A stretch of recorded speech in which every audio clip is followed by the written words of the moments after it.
Hello lovelies, it's Victoria. Welcome to a quick live video. Just gonna give you some updates. Yes, you notice the lovely hat. Today is normally Kentucky Derby Day. And I love it because of the hats and, you know, the pageantry and all of that good stuff. It was kind of neat that, like, NBC here usually runs that. If you're from another country, they are the entity that runs the Kentucky Derby here, media-wise. And they did a rerun of 2015 and then pitted a simulated race, which was really cool. And I enjoyed that, since they're not going to have it till the fall. But usually the first weekend of May, of course, they run the Derby. And then St. Louis usually gets pretty lit with Cinco de Mayo. So this weekend is usually pretty fun. So I wanted to check in with everybody and hope everybody is well. I'm sitting in the garden at the Campbell House Museum, and I told myself I'm giving myself a weekend to just research and read. With the virus and everything, I had a dry spot for a little while. First couple weeks out of following the stay-at-home order and being off work, I got really creative. I made a whole bunch of jewelry. I started some masks, and they're more costumey masks, but they still work for people that want to go out and just need to wear a mask to protect from their own stuff coming from their body to hold it in. And then I kind of hit a roadblock, and I had trouble sleeping for a couple weeks actually, and just got really kind of messed up in terms of, you know, trying to reestablish a routine, because I'm one of those people, you know, I've always worked 2 jobs, and you know, I work for 2 cultural institutions now, which are fabulous, both of them, and they're both closed, but both are undergoing major renovations. And I'm going to show you that here in a minute. So if you're watching and want to see some beautiful flowers, they're coming in a moment. So hold on. The kind of 2-week slump where I wasn't sleeping and stuff gave me the opportunity to kind of reevaluate what I wanted to do. And kind of what lit a fire under me was there were a couple live cons. There was a CyberCon. There's some folks at the British Broadcasting Steampunk Group, can't think of the name, started doing a lot of live events, and a lot of people are doing live things, and got me really inspired. And so I'm trying to take advantage of some of that, and I'm always working, so I finally got a chance to see what other people are doing for a change, which was lovely. A lot of talented people. I watched part of a oh gosh, now it's slipping my mind. I'm all relaxed today. A few live musical performances, stuff like that. Musical specials. There was the Prince tribute. I saw that. That was great. A couple shows I liked came to an end. Got to watch that. Watched all of Handmaid's Tale. And the more I think about it, I was like, you know, maybe not the best thing to watch during these times. It's kind of like we're already living that. So where our government's going and everything. And not a slam against that. And one side note about that real quick. Whatever side you stand on, just be kind to people. Things are rough right now. You know, for a lot of people. People are out of work permanently. Some are off temporarily. Some are sick of their kids. Some people are sick. So, you know, before you share something on social media, watch the source. Having worked in media, I can tell you, and this is just my small rant on media, that, you know, especially the secondary media, Business Insider is one of them. They like to take a major story and twist it, and just put a nice little twist on it, their own bent on it, change the headline and reprint it. And they're what's called an aggregator. And so they take that and they use it to sell advertising. So just before you share anything, check the source. Again, check your source, check the bias of that source. Try not to be on social media too much. It depresses you. There's one thing, again, I've said it before, to be aware of what's going on. And sometimes you can be too aware, where it just causes anxiety. It doesn't make you feel any better. So ride that balance real well. Speaking of which, then I had started a whole bunch of videos.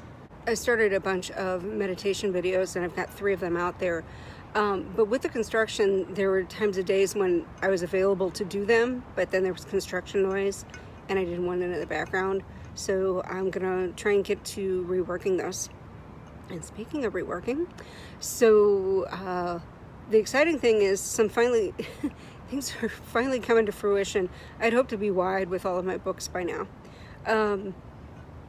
The Christmas holiday season got way busier than I thought it would be, and kind of came to a crash end when I got the flu, and then started right back up again with me doing some heavy work in one of my day jobs and having some problems there. And we were just really super busy, and then the virus came. So it really put me off my game, which I don't like. So again, I've been reorganizing, re-editing, and but again, light at the end of the tunnel. A good friend of mine, Michelle, is helping me redo the covers. I have been working on the photography for about a year, redoing book trailers, and she's doing the graphics, and I'm going to do some cover reveals. That's the big news. So those are coming. And then the interiors of those books will come soon as well.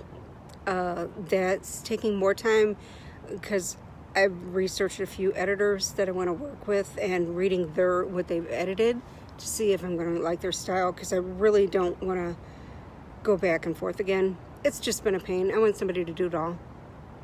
And boy, I say I got red eyes. So having said all that, there's new stuff coming. Again, reworking the websites and where I print on demand people, where you can buy my stuff. You'll soon be able to buy some masks from me on Vita.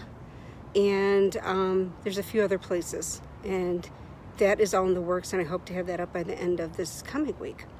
So, just resetting some goals for myself and things that I'd like to have for people to have, and ways to share my artwork. It doesn't cost an arm and a leg for anybody for me to make, for me to produce, and for the buyer. So I'm really lucky, and I just want to say a quick thank you, everybody who supported my art. Whenever you like or share anything of mine, or give a review, I'm always really appreciative. And so now, having said all that fun stuff with the updates, let's see some flowers. So I'm going to flip this around if I can. There we are. And so, like I said, I'm sitting under the garden arbor or gazebo at the museum. It is a beautiful day. Clouds just went in. Sun just went in, some clouds there for a little bit. And this is just really gorgeous.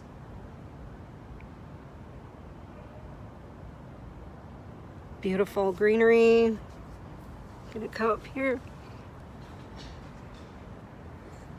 So it's nice, we've got these really beautiful brick lined paths. And again, we've got lots of mulch.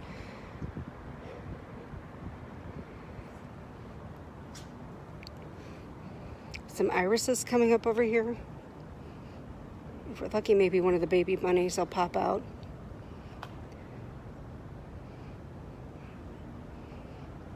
Look at these, aren't they beautiful?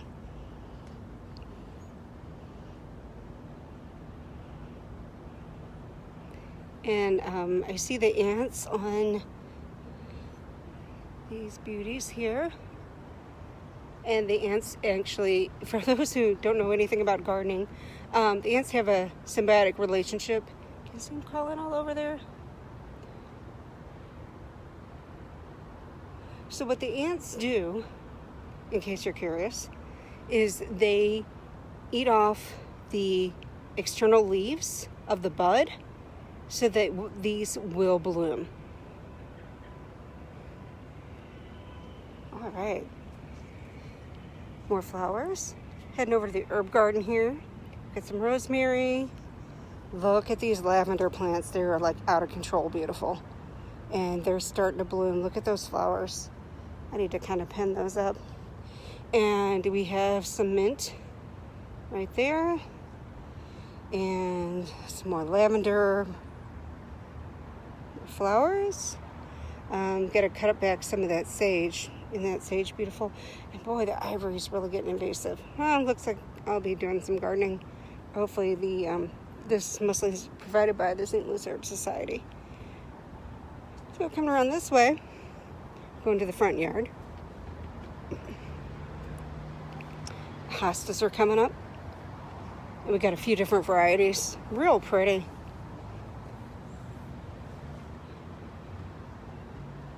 Tree in the yard, hostas at the bottom. The tulips have already bloomed.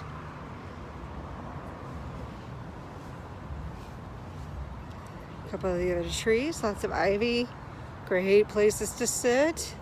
Like I said, I just mowed the lawn. So it's nice and clean. Did that yesterday. Still sore today. Holly bushes right there. Go back this way. And again, part of the garden arbor. It's a beautiful arbor or gazebo. Really lovely. So we're going back to the backside.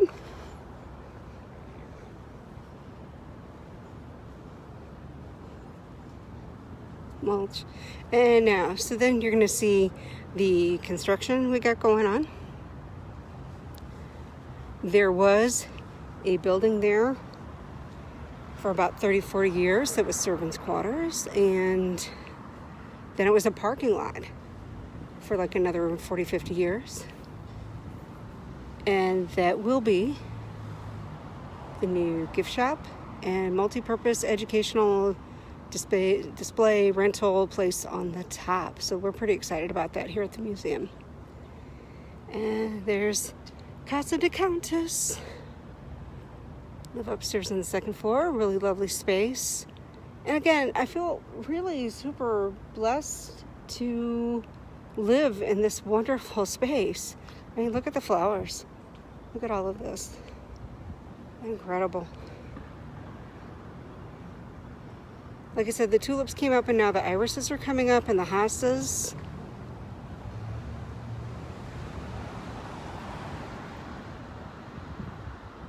Some of the smaller flowers like begonias.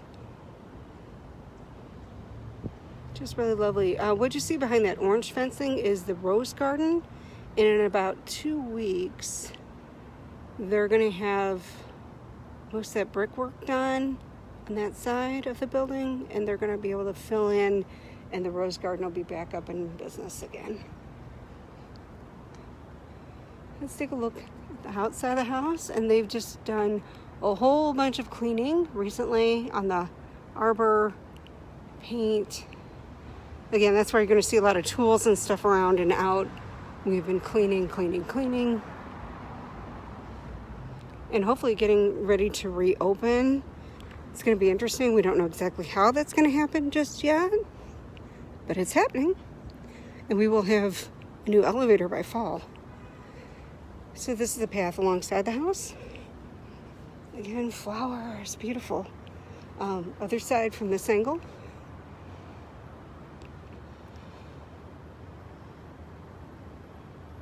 Really lovely. I know, I like to brag about this house like it's my own. I just live here and take care of it. I'm sure the Campbells appreciate it in spirit. More flowers.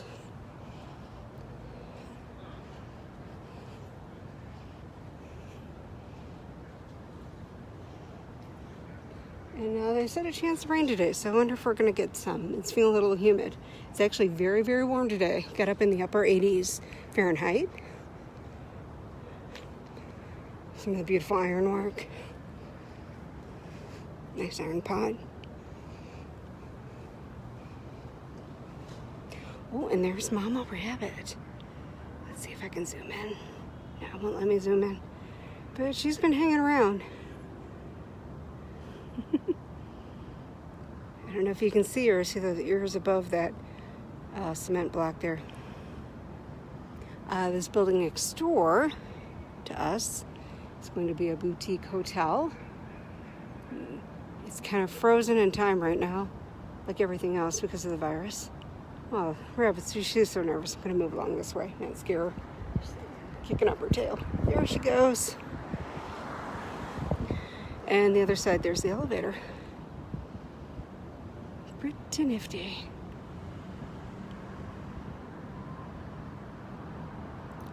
And in this eyesight here, you see two historic churches.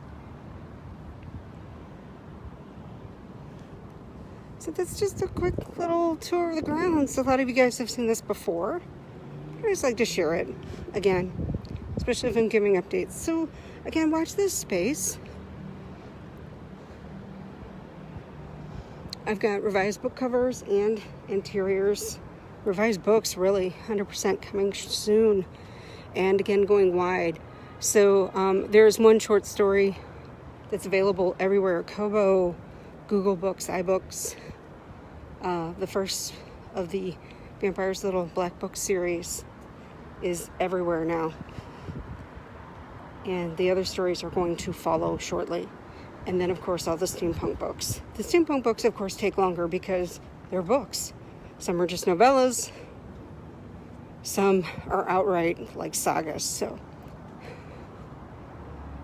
and again, thank you for watching. Enjoy the rest of your day. I hope you all are healthy and happy wherever you are. Stay well and chat soon. As always, thank you for watching.